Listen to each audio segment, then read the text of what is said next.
नमस्कार। आज हम कक्षा 12 की पुस्तक आरोह की कविता छोटा मेरा खेत की व्याख्या करेंगे, जिसके कवि उमा शंकर जोशी जी हैं। आइए पहले उमा शंकर जी का संक्षिप्त जीवन परिचय जान लेते हैं। उमा शंकर जोशी जी का जन्म सन 1911 में गुजरात में हुआ। इन्होंने एकांकी, उपन्यास, कहानी, निबंध आदि सभी विधाओं में लेखन कार्य किया।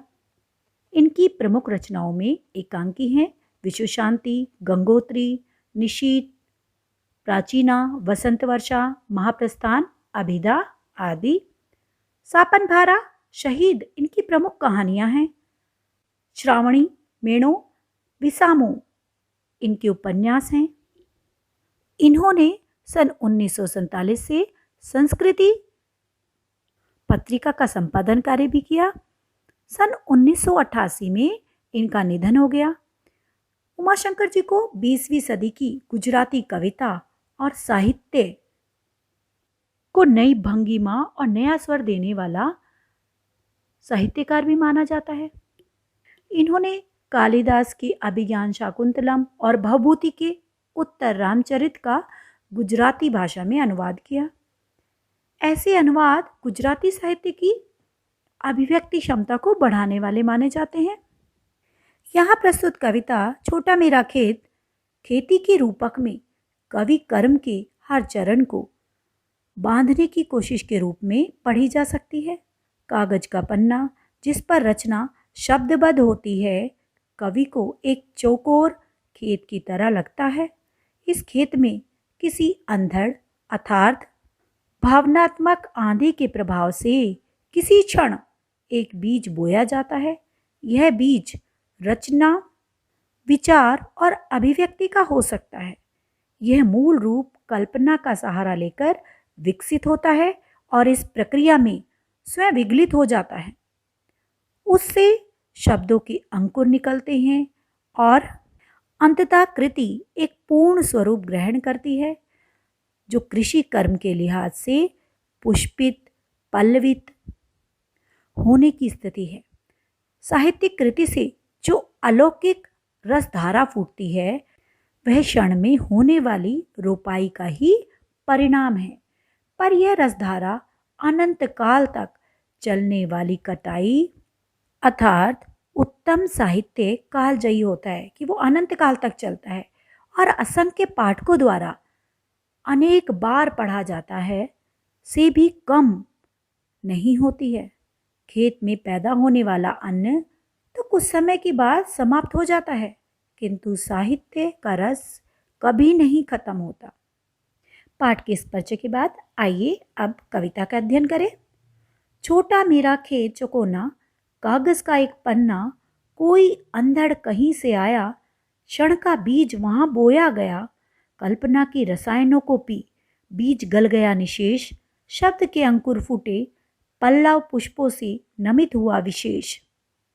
चौकोना, चौकोर अर्थात चार कोने हो जिसके। अंधड़, आंधी का तेज झोंका।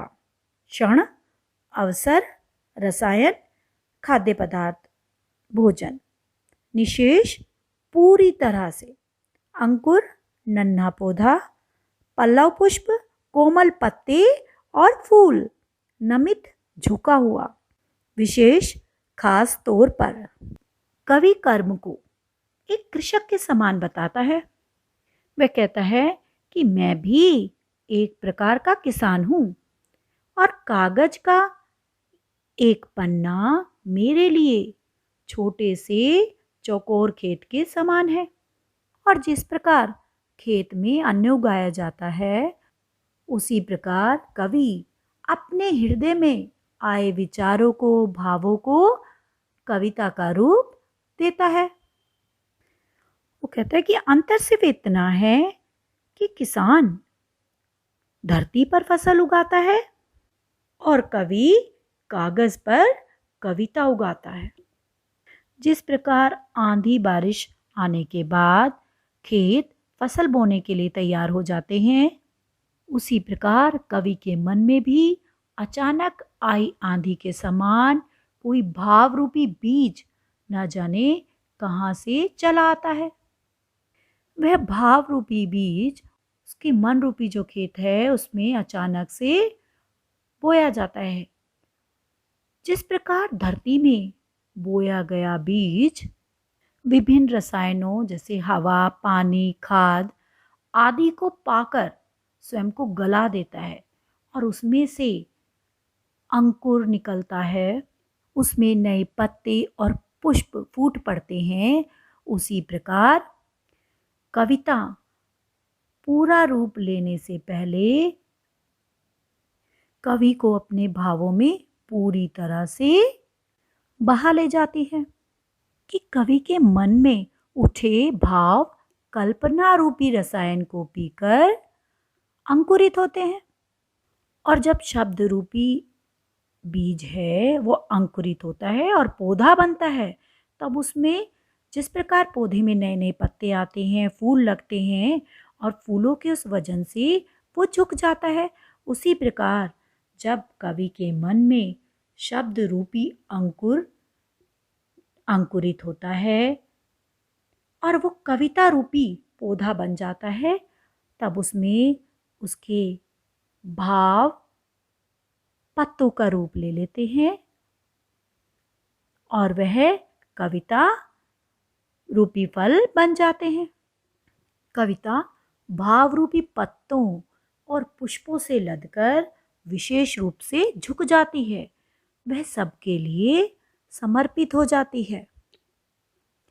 छंद मुक्त कविता है, तत्सम प्रधान खड़ी बोली है, प्रतीकात्मक शैली है, कल्पना रूपी रसायन, शब्द रूपी अंकुर में रूपक अलंकार है, पल्लव पुष्पों में अनुप्रास अलंकार है, झूमने लगे फल रस अलौकिक, अमृत धाराएं फूटती रोपाई क्षण की, कटाई अनंतता की, लुटते रहने से जरा भी नहीं कम होती, रस का अक्षय पात्र सदा का, छोटा मेरा खेत चौकोना।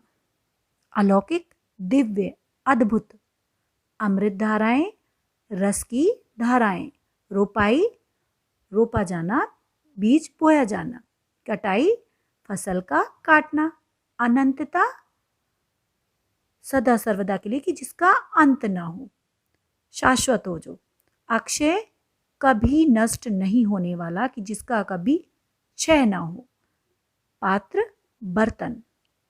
कवि ने इसमें कृति रूपी फसल की विशेषताएं बताई हैं।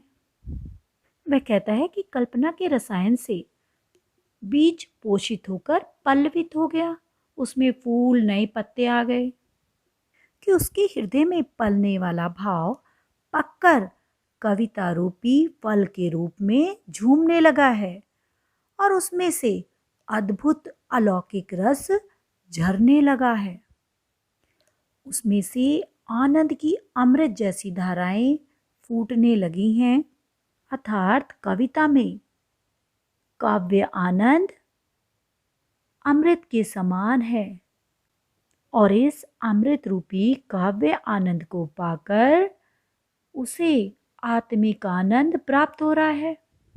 कवि कहता है कि कविता लिखने के लिए जो ये भाव आते हैं, इनका आरोपण किसी एक विशेष क्षण में ही हुआ करता है और किसी दिव्य प्रेरणा से ये काम होता है और एक क्षण का जो वह कर्म होता है वो उसकी कृति को कालजयी बना देता है कि अनंत काल तक कविता के रूप में उसकी फसल मिलती रहती है और कविता की फसल ऐसी अनंत है कि उसे जितना लुटाओ वह कभी खाली नहीं होती, वह युगों युगों तक रस देती रहती है।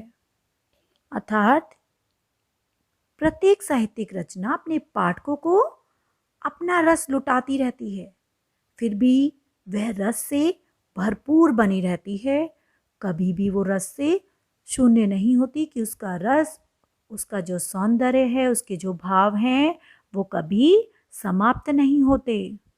कवि अपने इस खेत को अक्षय पात्र बताते हैं जिसमें से कभी रस समाप्त नहीं होता।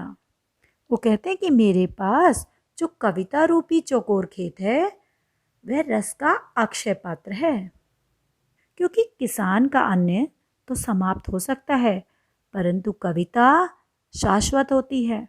उसे चाहे कितनी बार पढ़ो, किसी भी युग में पढ़ो, उसका आनंद पहले की तरह बना रहता है। इसलिए वह रस का अक्षय पात्र है।